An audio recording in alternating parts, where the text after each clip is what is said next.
I'm not the biggest CGI fan. Like I really am not, right? In fact, me and my mate, we've got when we watch movies together, we'll be sitting there, and like when you see bad CGI, we've got the CGI song where you just like CGI, CGI, because it's, it just rips you right out of the movie. John, how are you, sir? I'm good, Joe. How are you? I'm doing fantastic, man. I loved this film. I wasn't really familiar with the Dear John Twitter thread, but once I started going into it, man, it is creepy AF, and it deserved to be a film. And you did an excellent job with this. Did you collaborate with Adam Ellis, whose viral Twitter thread this film is based on? Did you collaborate with him at all on this project? Only slightly. So like Mike Van Ways wrote the script, and he was actually writing it at the time when it was all happening to Adam. So like, but when I'd started like pre-production on the film, I got BuzzFeed to connect me and Adam because I wanted to see photographs of his apartments. Like, there's a whole fan base to this story that I kind of like. I wanted to give them certain things, and I wanted to give them, I wanted them to be transported to the apartment. Obviously, we've taken a little bit of license with it. We changed it up in certain places, so we could shoot through into the kitchen and do those wee kind of things. But there was certain things I really wanted to do for them, and he'd sent us over all that sort of stuff and loads of his comics so that we could use some of them. And he came on his set for a couple of days, and he's in the film. He's in the background in a scene. So so it was. We got to hang out, we got to, meet and do a little couple of things like that. Well, how did you originally come across the Twitter thread from Dear David? And what elements kind of stood out to you, like as soon as you knew about the project? The thread I found on, like, I didn't find it on Twitter or anything. It was on like one of those, like, the scariest things happening on the internet, like one of those things, and was like, hold on, and and I suffer from sleep psychosis, so like I got really hooked into it, and he himself, like Adam, is like just such an interesting, fun, cool guy, and like it just didn't feel like like a story he would just tell. Do you know what I mean? Like, so like that really hooked me in as well. And yeah. And then when I got the script, it was the character Adam that I was like, oh no, this is great fun. He's in your face, he's funny, he's cynical, sarcastic, and that's the kind of protagonist I think, oh, well, let's see him in a horror movie. Let's see him go along like that. I picked up on some Poltergeist vibes when I was watching the film. Can you talk about some of your cinematic influences for Dear David? One of them is it's more like just like a nod, like the computer game sequence where he's getting controlled by the controller. Is like a total like nod to Nightmare on Elm Street 3. Like where the guy gets like his veins taken out and he's getting puppeted. Is that Dream Warriors? Yeah, Dream Warriors. That's the one. Yeah. And like the peril from that sequence came from like his friends like bashing on the windows and screaming and shouting, and I was like, oh, like, I'll do that with him, like, so we can see what is like his almost like inner head perspective, and yeah. So like, things like that excited me. I want to talk about Justin Long for a second because he's not in the film for a long time, but he does such a tremendous job of either getting you to love him or hate him, depending on the character. He's a chameleon in that way.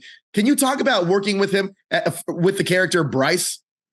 Oh, like Justin Long is an absolute pro, and like I grew up watching him. Like I love Galaxy Quest. Like, me too. I sort of grew up watching him. I remember being a teenager going to see like Jeepers sneaking in Jeepers Creepers. So getting the opportunity to work with him, and then him being like the loveliest guy and the funniest guy, like it was as I say, like on set he just went, and there's a lot of stuff in there that's just that's Justin, like there's the little joke between them where he's like they're in the office or the board, sort of like the meeting, and Adam's like, no, this is really happening to me, and he's like, oh, it is happening. I like how you brought that back. It's rad too. Like that's all Justin. Like, and see, just trying to hold that kind of stuff together while you were shooting it was ridiculous. Like, really. Yeah, he's so good in those type of roles. He just nails them. Now, Can you talk about the challenge of translating the Twitter thread to effectively bring the suspense and horror elements from the thread to the big screen? Obviously, we took a bit of dramatic license with the way that we went with the story. Mike Van Wees himself, when he was writing, it was like, like the third act. Like, we're right at the end of the second act, Justin Long asks, like, Adam, he says, like, so how's this end? And, like, that's what Mike was thinking. Like, how does this end? Like, so as obviously we take a bit of dramatic license from it, but what I really wanted to do was like really sort of creep people out with those the sleep paralysis, feeling really claustrophobic. I love David Lynch. I tried to sort of like put a couple of Lynchy things in there. So yeah, there was like a bunch of things that of influences, but also like the nightmare sleep paralysis sequences. Those were the things I was really excited to sort of shoot. Now, John, now that we're talking, I understand why I love your films so much. Not just Dear David, but also Anna the Apocalypse. I love your films because your cinematic influences are exactly the stuff that I'm into. So I completely get it now. Now, you talked about this, you touched on this a little bit about making some changes from the original Twitter thread to get it to the big screen. Can you talk about those changes and how you had to make those kind of changes in order to make that adaptation work for the big screen? I mean, a lot of it was because we were like, oh, well, it's this online story, and I could see I could see these parallels between a haunting and a trolling. Your home's supposed to be your safe space, so having like these outside forces sort of invade in on it. Regardless if it's a haunting when you're trying to sleep at night, or if you're just sitting there and your phone's buzzing and it's or like pinging. And the other thing as well is you've got an online presence, as well. So I'm sure like you've experienced this, which is a comment that someone makes, and then about an hour later, you're still thinking about it, and it's burrowing away in your head, and you're like, I'm going to go straight on that internet, and I'm going to be like, and that's terrorizing you. You know what I mean? Like, it's staying with you. It's haunting you, terrorizing you. So yeah. So going along with it in that kind of perspective, and then also obviously trying to have that sort of monster. Like, again, I love the whole dream thing. Like, I love the sort of idea of playing with dreams in reality. And because of all these sort of pressures, I wanted it to feel like for the audience, like the question everybody asks about the online Twitter thread is, did it actually happen or did they make it all up? Right. So like, is this actually happening, or is he losing his mind? Like, that was the sort of the way I wanted people to look at it, and sort of and have that correlation to the thread in that way. Now, Augustus Prew, he is fantastic in this film as Adam. I really think this is a breakout performance for him. What did he bring to the role that wasn't on the page? Oh, he threw everything in the kitchen sink at this role. Like, Augie got the script. And he was telling me that like he just went through like a whole, like just got over like a whole host of trauma, and was in this really great place, and he was reading the script and he was like seeing so many things of him and Adam, and Augie is a big believer as well in ghosts and spirits, and he suffers from sleep paralysis, or has suffered from sleep paralysis, seeing like this woman at the end of his bed, and like so. He really, when he got this script, he was like, I have to do this. And when you've got an actor coming in like that, like, it's not just a job, it's not just a paycheck, it's like, I have to do this. I have to play this role. Was like, for me as a director, it's an absolute joy. Yeah, you know what? I want to talk about the sleep paralysis for a second, because I actually think you captured that perfectly. I've also suffered from sleep paralysis, and I also saw a weird thing. It was like this old school soldier in a military outfit. It was really bizarre. Super bizarre, but I feel like you captured that perfectly. Can you talk about that element of capturing that, of how you wanted to capture that element in the film? Again, trying to sort of find that sort of idea of like between dreaming and sleeping. So like with the room, we had like fly away windows on the set, so we could pull in like these obscured angles and things and sort of warp it a little bit. So that it still felt like normal, like it still felt like the room, but there was just a little odd difference to it. And also trying to be as tight in with Adam and be as claustrophobic as possible, was the sort of like main thing. Trying to sort of find that sound design as well, to sort of, as I say, sort of evoke it. Right.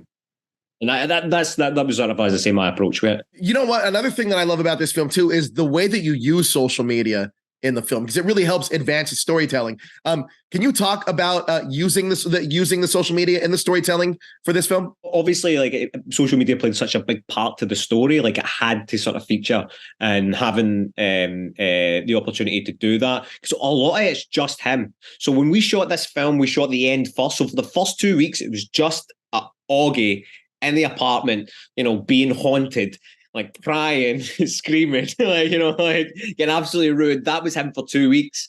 And so, like, we were always trying to, like, from way into like pre-production, always thinking about what it is that's going to be appearing on the screens, what it is that's going to be sort of pushing it along, to keep the audience engaged and entertained as well as sort of progressing the story. What's something that you took away from your experience on Dear David that you'd like to apply in future films that you work on? I learned a lot on this. This was a first studio film for me. So, like, as I say, I come from like the independent world, but I take a lot of confidence because I was really nervous about working with a foreign crew, because we shot this in Canada, Toronto, and I don't know if you've noticed, but I've got a really thick Scottish accent. Yeah, a little bit.